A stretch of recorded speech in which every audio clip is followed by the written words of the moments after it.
jetzt bei uns, ne?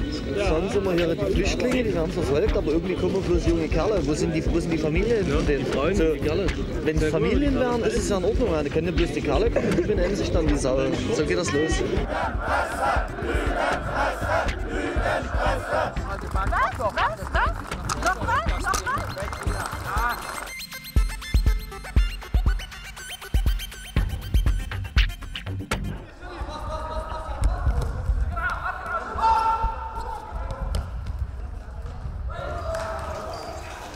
Bonjour Julien. Comment ça va Marvin? Bien et toi? Alors qu'est-ce que vous faites ici? Ici, tous les dimanches, avec les réfugiés, on organise un match de foot. Et il y a beaucoup de monde. À Dresde, il y a très peu de loisirs pour les réfugiés. Les clubs de foot ne les acceptent pas. Il y a peu d'autres activités. Donc on essaye de leur trouver des choses à faire. Depuis Pegida, les Allemands sont moins gênés de montrer leurs ressentiments. Et ces dernières semaines, les relations avec les réfugiés se sont clairement dégradées. À Dresde, il y a un racisme très présent. Beaucoup de préjugés, pas seulement envers les demandeurs d'asile, aussi envers d'autres communautés.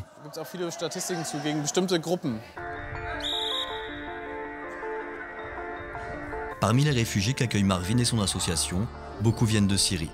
Le gouvernement allemand s'est en effet dit prêt à accueillir les victimes de la guerre. Le message a été entendu et les demandes d'asile affluent. Marvin nous emmène dans un logement qui a été attribué à 8 Syriens. Ils attendent depuis 4 mois que leur dossier de demande d'asile soit examiné. Bonjour. Je suis arrivé à Berlin et là, je suis allé au centre pour les demandeurs d'asile. Là-bas, ils vous rentrent dans l'ordinateur.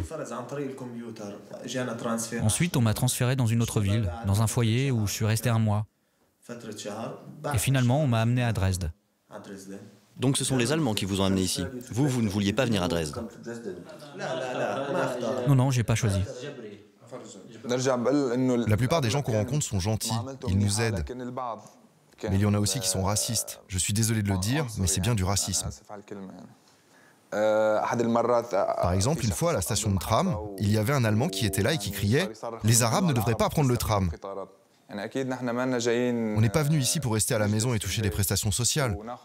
On veut travailler, participer à l'économie allemande. Le mouvement Pegida a pris pour cible les réfugiés. Sa grande crainte, l'islamisation de l'Allemagne. Pourtant à Dresde, moins d'1% de la population est musulmane et la ville ne compte que 3 mosquées. Vendredi, jour de prière, ces lieux de culte exigus sont bondés.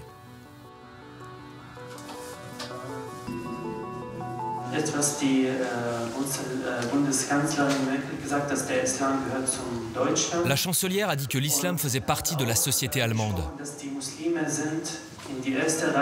Mais que les musulmans sont les premiers responsables de défendre leur image, de montrer la vérité sur l'islam.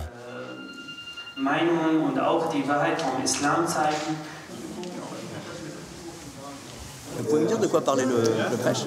Il faut être un bon musulman, hein. Il faut essayer de vivre avec les non-musulmans, hein, chrétiens, juifs. C'est un message de tolérance. De tolérance, voilà. Il faut accepter tout le monde, donc c'était le thème d'aujourd'hui.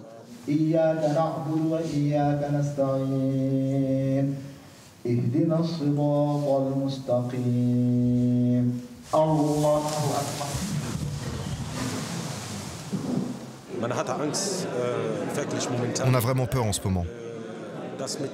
Par exemple, quand nos femmes et nos enfants vont au centre-ville. Ça ne concerne pas uniquement les demandeurs d'asile.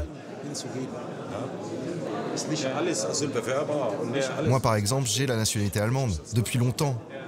Mais j'ai quand même peur. Moi, je suis de Dresde, mais ma femme est noire. Et en ce moment, on a peur, donc je te comprends bien. C'est tout à fait ça. C'est une atmosphère. C'est mon fils. Dans la rue, on lui dit qu'il est étranger. Mais tu le vois, il est allemand. Il a un passeport allemand. Et sa maman est allemande.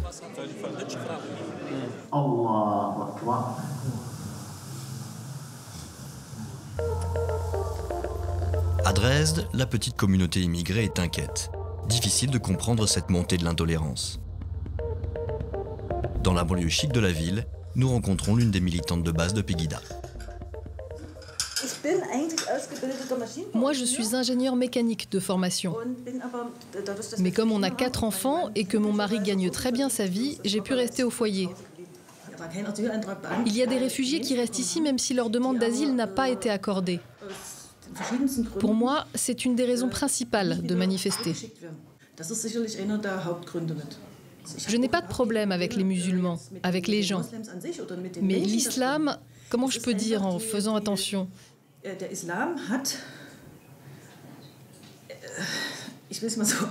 Il y a quelque chose de dangereux. Les jeunes réfugiés sont violents. Et ça arrive qu'on se fasse traiter d'Allemands de merde. Mais ça vous est arrivé de vous faire traiter de sale allemande dans la rue? Non, moi personnellement non, mais j'ai un ami à qui c'est arrivé. Est-ce que vous vous considérez d'extrême droite ou pas, vous? Non. Non, pas du tout. Vous allez à la manifestation avec ça? Ça, c'est l'emblème des chrétiens. Nous sommes dans un pays chrétien. Mais nous avons aussi une tradition juive. Comme Inès, nous partons pour la manifestation de Pegida. Tout le monde s'interroge sur la capacité du mouvement à mobiliser une nouvelle fois. Sur la place de l'Opéra, ce sont pourtant près de 17 000 personnes qui se sont rassemblées. Ici, les journalistes ne sont pas les bienvenus. Nous tentons quand même d'aborder des manifestants. Guten Tag. Guten Tag. We are the French press, French media. Do you want to talk to us? Guten Tag. Guten Tag. We're the French media. Do you want to talk to us? No. Guten Tag. French media. We're French media, French press. Do you want to? Non, toujours pas. Das gehört sich nicht, Frau Merkel!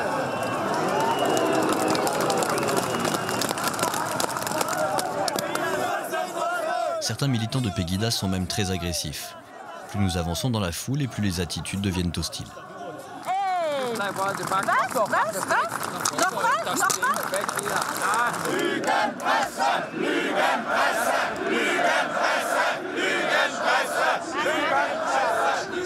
What is your problem? Get the fuck off! What do you mean, get the fuck off? What's the... Whoa. Take it easy, man. What's the problem with you? On a l'impression que tous les gens ne sont pas aussi modérés que vous dans cette manifestation. Ceux de derrière nous, par exemple, ils n'ont pas l'air contents du tout qu'on soit là. Oui, ils sont un peu spéciaux. Ils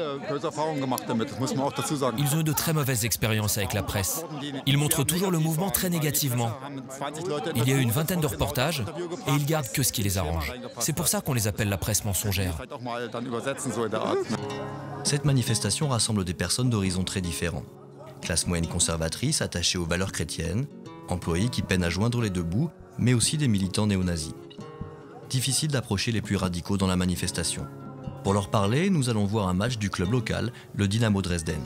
Ces supporters ultra forment l'ossature du mouvement Pegida. Nous entrons dans le stade munis d'une caméra cachée. Wenn ich jetzt, sag ich mal, mitlaufe bei Pegida, bin ich automatisch rechter, das ist Schwachsinn. Läuft mir vorne welche am Plakat. Da steht grundsätzlich immer ein Neger mit dabei. Der wird von der Presse grundsätzlich rausretuschiert. Jetzt bei uns, schauen Sie mal hier, die Flüchtlinge, die werden verfolgt, aber irgendwie kommen bloß junge Kerle. Wo sind die Familien? Ja, die Frauen so, die Kerle. Wenn es Familien wären, ist es ja in Ordnung. Da können bloß die Kerle kommen und die benennen sich dann die Sau. So geht das los.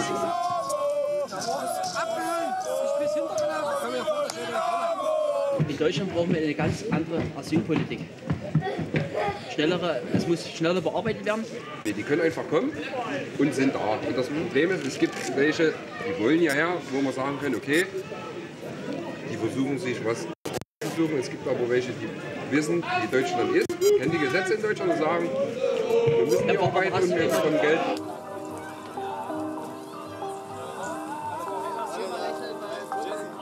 Derrière ces propos xénophobes, affleure une frustration plus générale. Pour se laisser pour compte de l'économie allemande, les hommes politiques sont déconnectés de leurs problèmes.